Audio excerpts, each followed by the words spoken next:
Doctor ഈ video ശ്രദ്ധിച്ചായിരുന്നോ? ഇതുപോലെയുള്ള നിരവധി വീഡിയോസ് ഇപ്പം സോഷ്യൽ മീഡിയാസിലും യൂട്യൂബിലും ഒക്കെ ആയിട്ട് കാണുന്നുണ്ട്. ഇതിൽ എന്താ സംഭവിച്ചെന്ന് വെച്ചാൽ ഒരു വ്യക്തി പെട്ടെന്ന് കുഴഞ്ഞു വീണ് മരിക്കുകയാണ് ഉണ്ടായത്. അപ്പോൾ കൂടെയുള്ള ആൾക്കാർക്ക് ഒന്നും ചെയ്യാൻ പറ്റുന്നില്ല. അവർ ഭയങ്കര ഹെൽപ്ലെസ് ആയിട്ട് അത് നോക്കി നിൽക്കുകയാണ് ചെയ്തത്. അപ്പം ഇങ്ങനെയുള്ള ഒരു സാഹചര്യം ഉണ്ടാവുമ്പോൾ എന്ത് ചെയ്താലാണ് ആ പേഷ്യന്റിനെ നമുക്ക് രക്ഷിക്കാൻ വേണ്ടി പറ്റുക? എന്താണ് നമ്മളപ്പം എമർജൻസി ആയിട്ട് ചെയ്യേണ്ട കാര്യങ്ങൾ എന്നൊന്ന് എക്സ്പ്ലെയിൻ ചെയ്ത് തരാൻ പറ്റുമോ? തീർച്ചയായിട്ടും പറയാം. കാരണം പറഞ്ഞ പോലെ ഇത്തരം വീഡിയോസ് നമുക്ക് ഒത്തിരി കാണുന്നുണ്ട്. ഇപ്പോൾ റീസെൻ്റ്ലി പല സ്ഥലങ്ങളിലും ഇപ്പോൾ യങ് ഏജ് ആയാലും മിഡിൽ ഏജ് ഗ്രൂപ്പ് ആയാലും എൽഡർലി ആയാലും ചില വളരെ യാതൊരു വാർണിംഗ് സൈൻസും ഇല്ലാണ്ട് പെട്ടെന്ന് കൊളാപ്സ് ചെയ്ത് കൺമുന്നിൽ വെച്ച് തല ഇറങ്ങി വീണ് മരണത്തിലേക്ക് എത്തിപ്പെടുന്ന ഒരു സാഹചര്യം ഒത്തിരി കാണുന്നു. ഇത് ആക്ച്വലി ഒരു കണ്ടീഷൻ എന്താണെന്ന് വെച്ചാൽ പെട്ടെന്ന് ഒരു സഡൻ കാർഡിയാക് അറസ്റ്റ് എന്ന് പറയാം. ഹാർട്ട് പെട്ടെന്ന് നമ്മുടെ പ്രവർത്തനം നിൽക്കുമ്പോഴാണ് ഇങ്ങനത്തെ ഒരു സാഹചര്യം വരുന്നത്. അപ്പോൾ ഇങ്ങനെയുള്ള പേഷ്യനെ നമുക്ക് സേവ് ചെയ്യാനായിട്ട് പറ്റും. അതിന് നമുക്ക് എന്ത് ചെയ്യണം? ബേസിക് ലൈഫ് സപ്പോർട്ട് അതിൽ വരുന്ന CPR, അതായത് കാർഡിയോ പൾമണറി റെസിറ്റേഷൻ എന്ന് പറഞ്ഞ ഒരു പ്രൊസീജിയർ ആ സമയത്ത് നമുക്ക് ചെയ്യാൻ പറ്റിക്കഴിഞ്ഞാൽ ആ പേഷ്യനെ നമുക്ക് സേവ് ചെയ്യാൻ പറ്റുന്നതായിരിക്കും. അത് CPR എന്ന് പറയുമ്പോൾ അത് നമ്മൾ സ്റ്റഡീസ് പറയുന്ന രണ്ട് കാര്യങ്ങളെന്ന് വെച്ചാൽ നമ്മൾ രണ്ട് ഗ്രൂപ്പിനെ കമ്പയർ ചെയ്യാമെന്ന് വിചാരിക്കും. ഒരു ഗ്രൂപ്പ് ഓഫ് പേഷ്യൻസിന് നമ്മൾ CPR കിട്ടുന്ന ഒരു ഗ്രൂപ്പും മറ്റൊരു CPR കിട്ടാത്ത ഒരു ഗ്രൂപ്പാണ്. അത് രണ്ടും കമ്പയർ ചെയ്യുമ്പോൾ CPR കിട്ടുന്ന ഗ്രൂപ്പിൽ അവർ രക്ഷപ്പെട്ടു വരുന്ന പെർസെൻറ്റേജ് ഭയങ്കര കൂടുതലാണ്. മറ്റേ ഗ്രൂപ്പുടെ എറൗണ്ട് നമ്മളൊരു വിറ്റ്നസ്ഡ് CPR നമ്മളെ കൺമുന്നിൽ വെച്ച്, ഇപ്പോൾ എൻ്റെ കൺമുന്നിൽ വെച്ച് ഒരാൾ കൊളാപ്സ് ചെയ്ത് കഴിയുമ്പോൾ എനിക്ക് പെട്ടെന്ന് ആ വ്യക്തിക്ക് CPR കൊടുക്കാൻ പറ്റിക്കഴിഞ്ഞാൽ ആ വ്യക്തിയെ എനിക്ക് എന്ത് ചെയ്യാൻ പറ്റും? തിരിച്ച് ജീവിതത്തിലേക്ക് തിരിച്ച് കൊണ്ടുവരാൻ പറ്റും. പക്ഷേ ഇത് കൊടുക്കാതിരുന്നു കഴിഞ്ഞാൽ എന്താ സംഭവിക്കുക? ആ പേഷ്യൻ്റ് മരണത്തിലേക്ക് പോവുകയാണ് സാധാരണ ചെയ്യുന്നത്. അപ്പോൾ അതിനൊരു 40+% നമുക്ക് എന്ത് ചെയ്യുന്നു? സർവൈവൽ റേറ്റ് ഉണ്ട് ഇങ്ങനെയുള്ള പേഷ്യൻസ്. അപ്പോൾ ഞാൻ തീർച്ചയായിട്ടും അതിനെക്കുറിച്ച് ഡീറ്റെയിൽ ആയിട്ടുള്ള ഒരു എക്സ്പ്ലനേഷനും അതെങ്ങനെയാണ് ചെയ്യേണ്ടത്, അതിൻ്റെ സ്റ്റെപ്പുകൾ എന്തൊക്കെയാണെന്നും ഞാൻ ഈ വീഡിയോയിൽ നിങ്ങളായിട്ട് ഷെയർ ചെയ്യുന്നത്. ഓക്കെ, ഇപ്പോൾ ഒരു ഉദാഹരണത്തിന് ഇപ്പോൾ ഇവിടെ നമ്മുടെ മുന്നിൽ ഒരു പേഷ്യൻ്റ് എൻ്റെ മുന്നിൽ നിന്ന് വിറ്റ്നസ്ഡ് ആയിട്ട് കൊളാപ്സ് ചെയ്ത് വീണമെന്ന് വിചാരിക്കും. ജസ്റ്റ് ഇപ്പോൾ ഫ്യൂ സെക്കൻഡ് സംഭവിച്ചോളൂ. അപ്പോൾ ഈ പേഷ്യൻ്റ് സഡൻലി നമ്മളോട് സംസാരിച്ചുകൊണ്ടിരിക്കുമ്പോൾ കുഴഞ്ഞു വീഴാണെന്ന് വിചാരിക്കും. ഇതെങ്ങനെ ഈ പേഷ്യനെ നമ്മൾക്ക് എങ്ങനെ എന്ത് ചെയ്യാം, ഒരു മരണത്തിലേക്ക് പോകുന്നതിന് എങ്ങനെ പ്രിവെൻറ്റ് ചെയ്യാം എന്നുള്ളതാണ് ഞാൻ കാണിക്കുന്നത്. ഫസ്റ്റ് ഈ പൊസിഷനിൽ കിടക്കുന്ന കമന്ന് കിടക്കുന്ന ഒരു പേഷ്യൻ്റാണ്. ഫസ്റ്റ് ഓഫ് ഓൾ നമ്മൾ അവരെ എന്ത് ചെയ്യണം? പൊസിഷൻ ചെയ്യാം. അതിന് എൻ്റെ കൂടെ പെട്ടെന്ന് വരെ ആരെങ്കിലും ഒരു ഹെൽപ്പിന് ആളുണ്ടെങ്കിൽ ഞാൻ കൂടാതെ ബ്രദർ ഒന്ന് വരാമോ, ഹെൽപ്പ് ചെയ്യാം. ഈ പേഷ്യൻ്റ് എന്ത് ചെയ്തു? കുഴഞ്ഞു വീണ് കിടക്കുകയാണ്. നമുക്ക് ഇതൊന്ന് പൊസിഷൻ ചെയ്യണം. പെട്ടെന്ന് പൊസിഷൻ ചെയ്യുകയാണ്. അതിന് ഈ രണ്ട് കൈയും പേഷ്യൻ്റെ ബോഡിയോട് അടുപ്പിച്ച് വെക്കുന്നു. എന്നിട്ട് പേഷ്യൻ്റ് ഈ സൈഡിലേക്ക് തിരിച്ചു. ഓക്കെ, അടുത്ത സ്റ്റെപ്പ് നമ്മൾ ഈ പേഷ്യൻ്റെ റെസ്പോൺസ് ചെക്ക് ചെയ്യണം. റെസ്പോൺസ് ചെക്ക് ചെയ്യുമ്പോൾ നമ്മൾ പേഷ്യൻ്റെ ഷോൾഡറിലാണ് ഷൗട്ട് ചെയ്യുന്നത്. ചേട്ടാ കണ്ണ് തുറക്കൂ, കണ്ണ് തുറന്നേ. നല്ല ഫോഴ്സിലി നിങ്ങൾ ചെസ്റ്റിൽ എന്ത് ചെയ്യാം? നല്ല പ്രഷറിൽ വേണം ഈ സ്റ്റിമുലസ് കൊടുക്കാനായിട്ട്. എന്നാലേ പേഷ്യൻ്റ് റെസ്പോൺസീവ് ആയ പേഷ്യൻ്റാണ് ഈ സ്റ്റിമുലസ് തന്നെ എണീക്കും. ഇത് കൊടുത്തിട്ടും എണീക്കാത്ത പേഷ്യൻ്റാണെങ്കിൽ നമ്മൾ പെട്ടെന്ന് കൂടെയുള്ള ആളോട് പറയാം, ഒരു ഫോൺ എടുത്തിട്ട് നമ്മൾ പെട്ടെന്ന് ഈ നിയറസ്റ്റ് ആയിട്ടുള്ള ഹോസ്പിറ്റൽ എവിടെയാണുള്ളത് അവിടെ മൊബൈൽ ICU ആംബുലൻസ് സർവീസ് ഉണ്ടാവും. അവരോട് പെട്ടെന്ന് ഈ ഒരു ലൊക്കേഷനിലേക്ക് എത്താൻ പറയും. ഓക്കെ, പേഷ്യൻ്റ് ഇതാണ് കണ്ടീഷൻ എന്ന് പറയാം. നെക്സ്റ്റ് സ്റ്റെപ്പ് ഞാൻ പേഷ്യൻ്റെ പൾസ് നോക്കുന്നു, റെസ്പിറേഷൻ നോക്കുന്നു. അതിന് നമ്മൾ അറ്റ്ലീസ്റ്റ് 5 സെക്കൻഡ് സമയം എടുക്കണം. 10 സെക്കൻഡിൽ കൂടാനും പാടില്ല. ഇപ്പം നിങ്ങൾക്ക് സാധാരണക്കാർക്ക് പൾസ് നോക്കാൻ ബുദ്ധിമുട്ടാണ്. പേഷ്യൻ്റെ ചെസ്റ്റ് മൂവ്മെൻറ്റ്സ് നോക്കിയാൽ മതി. ഈ ചെസ്റ്റ് മൂവ്മെൻറ്റ്സ് ഇല്ല എന്ന് കണ്ടു കഴിഞ്ഞാൽ ഉടനെ തന്നെ നമ്മൾ CPR സ്റ്റാർട്ട് ചെയ്യണം. CPR സ്റ്റാർട്ട് ചെയ്യാനായിട്ട് നമ്മൾ എന്ത് ചെയ്യണം? പേഷ്യൻ്റെ ചെസ്റ്റിലാണ് ഇത് യൂഷ്വലി ചെയ്യുന്നത്.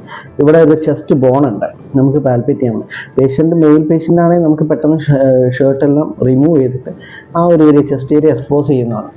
ഓൾമോസ്റ്റ് നമ്മൾ നിപ്പിൾ ലൈൻ, ഒരു നിപ്പിളിൻ്റെ ലൈൻ വരയ്ക്കുകയാണെങ്കിൽ അതിന് താഴേക്ക് lower half of the chest ബോണിലാണ് കംപ്രഷൻ കൊടുക്കേണ്ടത്. കംപ്രഷൻ കൊടുക്കുന്ന ആളുടെ ഡോമിനൻ്റ് ഹാൻഡ്, ഞാൻ റൈറ്റ് ഹാൻഡഡ് പേഴ്സൺ ആണ്, എൻ്റെ റൈറ്റ് ഹാൻഡ് അടിയിൽ വരുന്ന രീതിയിൽ ഈ രണ്ട് കൈയും ഹോൾഡ് ചെയ്യണം. എന്നിട്ട് ഈ പൊസിഷനിൽ വേണം ഞാൻ ചെസ്റ്റ് കംപ്രഷൻ പൊസിഷൻ. എന്നിട്ട് നമ്മൾ എന്ത് ചെയ്യണം? ഇപ്പം നമ്മൾ എൻ്റെ കൂടെയുള്ള ആളോട് ഞാൻ എയർവേ സൈഡിലേക്ക് വരാം, ഈ സൈഡിലേക്ക് വരാമോ. നെക്സ്റ്റ് ഞാൻ കംപ്രഷൻ സ്റ്റാർട്ട് ചെയ്യാൻ പോവുകയാണ്. കംപ്രഷൻ നമ്മൾ കൊടുക്കുന്നത് ഒരു 30:2, അതെന്ന് വെച്ചാൽ 30 ചെസ്റ്റ് കംപ്രഷൻ കഴിഞ്ഞതിന് ശേഷം 2 വെന്റിലേഷൻ. ഇതാണ് ചെയ്യാൻ പോകുന്നത്. അപ്പം ഇതാണ് 1, 2, 3, 4, 5, 6, 7, 8, 9, 10, 11, 12, 13, 14, 15, 16, 17, 18, 19, 20, 21, 22, 23, 24, 25, 26, 27, 28, 29, 30. 3 വെന്റിലേഷൻ കൊടുക്കണം. ഈ വെന്റിലേഷൻ കൊടുക്കുമ്പോൾ ശ്രദ്ധിക്കണമെന്ന് വെച്ചാൽ നമ്മളൊരു ബാരിയർ ഡിവൈസ് എപ്പോഴും ഫേസിൽ അപ്ലൈ ചെയ്യണം. കാരണം ഈ പേഷ്യൻ്റ് എന്തെങ്കിലും ഡിസീസസ് ഉണ്ടെങ്കിൽ നമുക്ക് സ്പ്രെഡ് ചെയ്യാതിരിക്കും. അപ്പോൾ യൂഷ്വലി നമ്മുടെ കയ്യിൽ മാസ്ക് അവൈലബിൾ ആണ്. മാസ്ക് പേഷ്യൻ്റ് മുകളിൽ ഇട്ടതിന് ശേഷം, അല്ലെങ്കിൽ ഒരു കർച്ചീഫ് ആയാലും മതി, ഇട്ടതിന് ശേഷമാണ് 2 ബ്രീത്ത് നമുക്ക് കൊടുക്കാനായിട്ട്. ആ ബ്രീത്ത് കൊടുക്കുന്ന രീതി, സപ്പോസ് മാസ്ക് നമുക്ക് അപ്ലൈ ചെയ്യാം. ഓക്കെ, എന്നിട്ട് ബ്രീത്ത് ഒന്ന് കൊടുക്കാവോ? കൊടുത്തോളൂ. ഒന്നുകൂടെ, 1 more. Okay, fine. എന്നിട്ട് നമ്മൾ ഈ ചെസ്റ്റ് കംപ്രഷൻ വീണ്ടും കണ്ടിന്യൂ ചെയ്യുന്നു. അങ്ങനെ 30:2 എന്ന അനുപാതത്തിൽ വേണം നമ്മൾ കംപ്രഷൻ വെന്റിലേഷൻ റേഷ്യോ മെയിൻറ്റെയിൻ ചെയ്യാനായിട്ട്. ഇത് എത്ര നേരം വരെ കണ്ടിന്യൂ ചെയ്യണമെന്ന് വെച്ചാൽ, ഓൾറെഡി നമ്മൾ ആംബുലൻസ് വിളിച്ചിട്ടുണ്ട്. ഈ ആംബുലൻസ്, അതായത് റാപ്പിഡ് റെസ്പോൺസ് ടീം അറൈവ് ചെയ്യുന്നവരെ നമ്മളിത് കണ്ടിന്യൂ ചെയ്തുകൊണ്ടിരിക്കും. നമുക്ക് പെട്ടെന്ന് കംപ്രഷൻ കൊടുക്കുന്ന ആൾ ഫറ്റീഗ് ആവുകയാണെങ്കിൽ ഈ കംപ്രഷൻ ചെയ്ത ആൾ മറ്റുള്ള ആളുമായിട്ട് ഈ കംപ്രഷൻ എക്സ്ചേഞ്ച് ചെയ്തിട്ട് വേണം കണ്ടിന്യൂ ചെയ്യാനായിട്ട്. ഓക്കെ, മറ്റൊരു കാര്യം എന്താ വെച്ചാൽ, നമ്മൾ എപ്പോഴാണ് ഈ കംപ്രഷൻ സ്റ്റോപ്പ് ചെയ്യേണ്ടത് എന്നുള്ളത്. ഇപ്പോൾ യൂഷ്വലി നമ്മൾ സ്റ്റോപ്പ് ചെയ്യേണ്ട ഒന്നില്ലേ, പേഷ്യൻസിന് റെസ്പോൺസ് തിരിച്ചു വരുന്ന സമയം. നിങ്ങൾ കംപ്രഷൻ കൊടുത്തു കഴിഞ്ഞാൽ ചില പേഷ്യൻസ് എന്തായിരിക്കും, നമ്മളെന്ത് ചെയ്യും, പെട്ടെന്ന് റെസ്പോണ്ട് ചെയ്യും, പെട്ടെന്ന് ചാടി എണീക്കുന്ന സാഹചര്യം വരിക. ആ സമയത്ത് നമ്മൾ കംപ്രഷൻ സ്റ്റോപ്പ് ചെയ്യാം. നെക്സ്റ്റ് ഓപ്ഷൻ എന്ന് പറഞ്ഞാൽ കംപ്രഷൻ സ്റ്റോപ്പ് ഉണ്ട് പേഷ്യൻ്റ് അല്ലെങ്കിൽ നമ്മുടെ റാപ്പിഡ് റെസ്പോൺസ് ടീം, ഓൾറെഡി നമ്മൾ മൊബൈലിൽ വിളിച്ചിരിക്കുന്ന നിയറസ്റ്റ് ഹോസ്പിറ്റലിലുള്ള mobile ICU ambulance with doctor, rapid response team arrive ചെയ്തതിനു ശേഷം നമ്മുടെ കംപ്രഷൻ റെസിറ്റേഷൻ പ്രോസസ്സ് അതാത് ഹോസ്പിറ്റലിലുള്ള ഈ റാപ്പിഡ് റെസ്പോൺസ് ടീമിന് ഹാൻഡ് ഓവർ ചെയ്തതിന് ശേഷം നമുക്കത് നമ്മുടെ കംപ്രഷൻ നിർത്താൻ ബാക്കി റെസിറ്റേഷൻ പ്രോസസ്സ് എന്ത് ചെയ്യും, ഈ റാപ്പിഡ് റെസ്പോൺസ് ടീം ഏറ്റെടുക്കുകയും അവർ ഹോസ്പിറ്റലിലേക്ക് ഷിഫ്റ്റ് ചെയ്ത് ബാക്കി ഫർദർ മാനേജ്മെൻറ്റിലേക്ക് പ്രൊസീഡ് ചെയ്യാനും പതിവുള്ളത്. ഓക്കെ, CPR-നെ പറ്റിയിട്ടും അതെങ്ങനെയാണ് കൊടുക്കേണ്ടത് എന്നതിനെ പറ്റിയിട്ടും സാറ് വളരെ വ്യക്തമായി നമുക്ക് പറഞ്ഞു തന്നിട്ടുണ്ട്. ഇതിലിപ്പം കൂടുതലായിട്ട് എന്തെങ്കിലും ശ്രദ്ധിക്കാനുണ്ടോ സാർ? ഏതെങ്കിലും സ്റ്റെപ്പിനെ പറ്റിയിട്ടോ? ഇതിൽ ശ്രദ്ധിക്കേണ്ട കാര്യങ്ങളെന്ന് വെച്ചാൽ, ആക്ച്വലി നമ്മൾ കുറച്ച് കാര്യങ്ങൾ, ഇപ്പോൾ ഫ്രം ദ ബിഗിനിങ്, ആ CPR കൊടുക്കുന്നതിൻ്റെ ബിഗിനിങ് മുതൽ നമ്മൾ ചില കാര്യങ്ങൾ ശ്രദ്ധിക്കണം. അപ്പോൾ ഉദാഹരണമായിട്ട് ചില സിറ്റുവേഷൻസ് ഡിഫറെൻ്റ് ആയിരിക്കും. ഈ കുഴഞ്ഞു വീണ് പോകുന്ന സിറ്റുവേഷൻസ് മാത്രമല്ല, അത് CPR ഏത് പേഷ്യൻ്റ് അൺറെസ്പോൺസീവ് ആണ്, കാർഡിയാക് അറസ്റ്റിൽ പോകുന്ന ഏത് പേഷ്യൻ്റ് ഇത് കൊടുക്കാവുന്നതാണ്. അപ്പോൾ ഫസ്റ്റ് നമ്മുടെ സേഫ്റ്റി നോക്കണം. അപ്പോൾ ഉദാഹരണമായിട്ട് നമ്മളിപ്പോൾ ഒരു CPR കൊടുക്കും, ഒരു വിക്ടിം ഒരു തീപിടുത്തം നടന്നുകൊണ്ടിരിക്കുക, അതിനകത്ത് പെട്ടിരിക്കുന്ന ഒരാളെ രക്ഷിക്കാൻ വേണ്ടി നമ്മൾ അതിലോട്ട് എടുത്തു ചാടുന്നത് നമ്മുടെ സേഫ്റ്റിക്ക് ഓക്കെ അല്ല. അപ്പോൾ അങ്ങനത്തെ സേഫ്റ്റി നോക്കണം. ഫസ്റ്റ് അവർ സേഫ്റ്റി, പിന്നെ ആ ഒരു വിക്ടിം, ആ പേഷ്യൻ്റെ സേഫ്റ്റി, ഇങ്ങനെയാണ് നോക്കുന്നത്. മറ്റൊരു എക്സാമ്പിൾ പറഞ്ഞു കഴിഞ്ഞാൽ, ഇപ്പോൾ ഒരു റോഡ് ട്രാഫിക് ആക്സിഡൻറ്റ് നടന്നു എന്ന് വിചാരിക്കും. പെട്ടെന്ന് ഈ റോഡിലൂടെ വണ്ടി ചീറി പാഞ്ഞുകൊണ്ടിരിക്കുന്ന സമയത്ത് നമുക്ക് എടുത്ത് ചാടിയ റോഡിലേക്ക് എടുക്കാൻ പറ്റില്ല.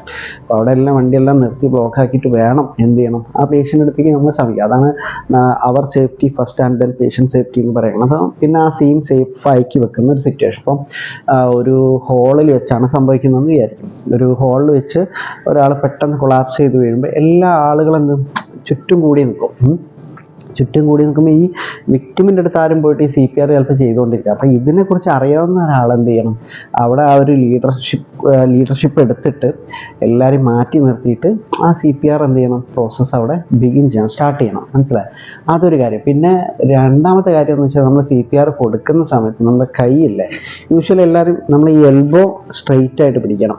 ചെസ്റ്റിൽ കംപ്രസ് ചെയ്യുമ്പോൾ നമ്മൾ എൽബോ, ഈ മുട്ട് വളയാൻ പാടില്ല, സ്ട്രെയിറ്റ് ആയിട്ട് നിങ്ങൾ കൊടുത്തോണ്ടിരിക്കണം.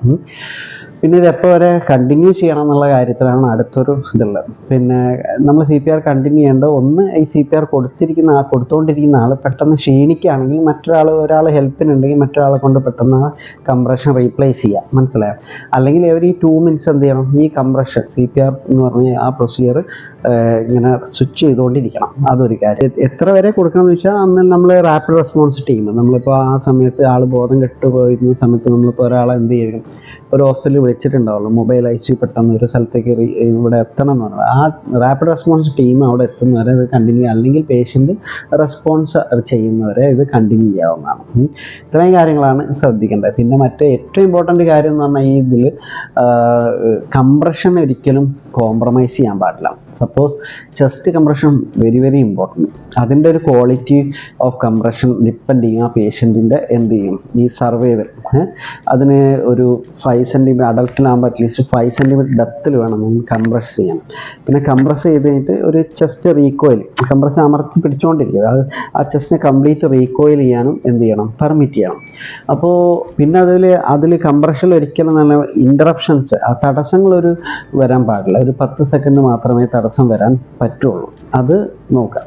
പിന്നെ ചില കേസുകളിൽ എന്താവും, ചില ആൾക്കാർ ഇതെല്ലാം അറിയായിരിക്കും, പക്ഷെ അവർക്ക് ഇത് ചെയ്യാനായിട്ടുള്ള ഒരു പേടി ഉണ്ടാവും. കാരണം ഞാനിത് ചെയ്താൽ ശരിയാവുമോ, അല്ലെങ്കിൽ ഞാനിത് ഈ പേഷ്യൻറ്റിന് എനിക്കറിയില്ല പൾസ് ഉണ്ടോ എന്നുള്ള അറിയില്ല, ഒരു സംശയമാണ് പൾസ് ഉണ്ടോ, അപ്പം ഞാനിതിപ്പോൾ ചെയ്യേണ്ടതാണോ. ചില ആൾക്കാർ പലപ്പോഴും ഇതിനെക്കുറിച്ച് ആൾക്കാർക്ക് അറിയാം, പക്ഷെ അവർക്ക് ഇത് ചെയ്യാനുള്ള ഒരു പേടി, ഉള്ളിലുള്ളൊരു പേടി കാരണം പല ആൾക്കാരും ചെയ്യുന്നില്ല. പക്ഷെ നമ്മൾ അങ്ങനെ ചിന്തിച്ച് കഴിഞ്ഞാൽ ആ പേഷ്യൻ്റ് ഒരിക്കലും രക്ഷപ്പെടാൻ പോകുന്നില്ല. ആ പേഷ്യൻ്റ് ആ ഒരു കാർഡിയാക് അറസ്റ്റ് ഒന്നും ആപ്പിളുടെ മരണത്തിലേക്ക് തള്ളി നീക്കുകയാണ് ചെയ്യുന്നത്. പക്ഷെ അങ്ങനത്തെ ഒരു ആക്ട് നമുക്ക് വേണ്ട. നമ്മൾ എന്തെങ്കിലും സംശയം ഉണ്ടെന്ന് വിചാരിക്കും, ഇപ്പോൾ പൾസ് കാണുന്നില്ല, അങ്ങനത്തെ സംശയങ്ങൾ തോന്നുന്ന സാഹചര്യത്തിൽ റെസ്പിറേഷൻ നോക്കുക. റെസ്പിറേഷൻ ഇല്ലാന്ന് തോന്നുകയാണെങ്കിൽ എന്തെങ്കിലും ഡൗട്ട് ഉണ്ടെങ്കിൽ CPR എന്ന് പറഞ്ഞാൽ ആ പ്രൊസീജിയർ അങ്ങ് ഇനീഷ്യേറ്റ് ചെയ്യാം. മനസ്സിലായോ?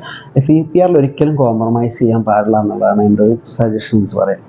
ഓക്കെ, ഇത് എല്ലാവർക്കും വ്യക്തമായി കാണും എന്ന് ഞാൻ പ്രതീക്ഷിക്കുന്നു.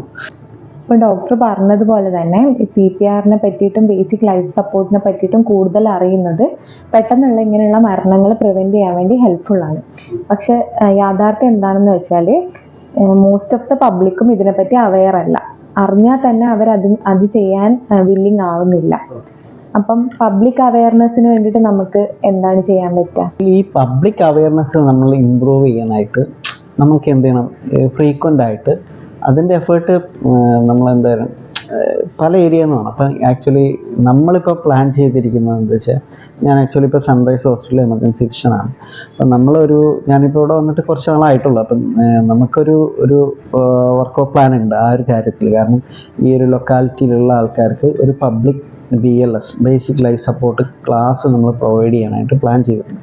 അപ്പോൾ നമ്മുടെ ഒരു പ്രീമൈസസിൽ വരുന്ന ആൾക്കാർക്ക് ഇപ്പോൾ ഉദാഹരണമായിട്ട് അതിൽ ഉൾപ്പെടുന്ന കുറച്ച് പോപ്പുലേഷൻസ് ഏരിയാസ് ഉണ്ട്. സ്കൂൾ ലെവലിൽ, അതുപോലെ റോഡ് ട്രാഫിക് ആക്സിഡൻറ്റിൽ വർക്ക് ചെയ്യുന്ന, അപ്പം ട്രാഫിക് പോലീസ് ഡിപ്പാർട്ട്മെൻറ്റ്, ആശാ വർക്കർമാർ, പിന്നെ ചില കോളനി നിവാസികൾ. അപ്പോൾ ഈ പഞ്ചായത്തിലുള്ള ഓൾമോസ്റ്റ് നമുക്ക് ഈ പബ്ലിക് BLSനെ കുറിച്ച് എല്ലാവർക്കും ഒരു ഡെമോൺസ്ട്രേറ്റഡ് ലൈവ് ഇപ്പോൾ കാണിച്ച പോലെ ഒരു ലൈവ് ഡെമോൺസ്ട്രേഷൻ അവരെന്ത് ചെയ്യണം, ഈ ക്ലാസ് കൊടുത്തിട്ട് ഇതിലൊരു ഓറിയൻറ്റേഷൻ ഉണ്ടാക്കി കൊണ്ടുവരണം. അങ്ങനെ വന്നാൽ മാത്രമേ എന്തുള്ളൂ ഇങ്ങനത്തെ ഒരു സാഹചര്യം, കാരണം ഇങ്ങനത്തെ ഒരു സാഹചര്യം ആരുടെ വീട്ടിൽ വേണമെങ്കിൽ ഉണ്ടാവാവുന്നുള്ളൂ. അപ്പോൾ ആ സമയത്ത് നമ്മൾ പെട്ടെന്ന് പാനിക്കായിട്ടൊന്നും ചെയ്യാതിരുന്നിട്ട് കാര്യമില്ല. ആ സമയത്ത് ചെയ്യേണ്ട ചില കാര്യങ്ങൾ ഇവരെ ശരിക്ക് പറഞ്ഞ് മനസ്സിലാക്കി അത് അവരെ ട്രെയിൻ ചെയ്യിപ്പിച്ചെടുക്കുക എന്നുള്ളതാണ് അതിൻ്റെ ഒരു ഉദ്ദേശം. അപ്പോൾ ഈ അവയർനെസ് ക്ലാസ്സിലൂടെ മാത്രമേ അതിലെന്ത് ചെയ്യുള്ളൂ മാറ്റങ്ങൾ വരുത്താൻ പറ്റൂ. അപ്പം നമ്മുടെ ഭാഗത്ത് എന്തായാലും ഫ്യൂച്ചറിൽ കമ്മിങ് മന്ത്സിൽ അങ്ങനെ പ്ലാന് നമ്മൾ ചെയ്യുന്നുണ്ട്. അതിനുള്ള എന്താ പറയുക, അതിൻ്റെ ചില ഷെഡ്യൂളും കാര്യങ്ങളൊക്കെ നടന്നുകൊണ്ടിരിക്കുകയാണ്. ഓക്കെ, അപ്പോൾ അതുമാത്രമാണ് ഇതിലൊരു എന്ത് ചെയ്യണം, പബ്ലിക്കിനെ ഇതിനെക്കുറിച്ച് കൂടുതൽ അവെയർ ആക്കുക. ഇതെങ്ങനെ ചെയ്യണം എന്നുള്ള കാര്യം അവർക്ക് ലൈവായിട്ട് ഡെമോൺസ്ട്രേറ്റ് ചെയ്ത് കാണിച്ചു കൊടുക്കാം. അതാണ് ഇതിന് ചെയ്യാനുള്ളത്. ഓക്കെ, പെട്ടെന്നൊരു വ്യക്തി കുഴഞ്ഞു വീഴുകയാണെങ്കിൽ എന്താണ് ചെയ്യേണ്ടത് എന്നതിനെ പറ്റിയിട്ടും അയാളെ എങ്ങനെ രക്ഷിക്കാം എന്നതിനെ പറ്റിയിട്ടും ഡോക്ടർ വളരെ വ്യക്തമായിട്ട് പറഞ്ഞ് മനസ്സിലാക്കി തന്നിട്ടുണ്ട്. അതുപോലെ തന്നെ പ്രേക്ഷകർക്കും അത് മനസ്സിലായിട്ടുണ്ടാവുമെന്ന് ഞാൻ പ്രതീക്ഷിക്കുന്നു. ഇത്രയും ഇൻഫോർമേറ്റീവ് ആയിട്ടുള്ള വീഡിയോസ് ചെയ്തു തന്ന ഡോക്ടർക്ക് ഞാൻ നന്ദി പറയാണ്.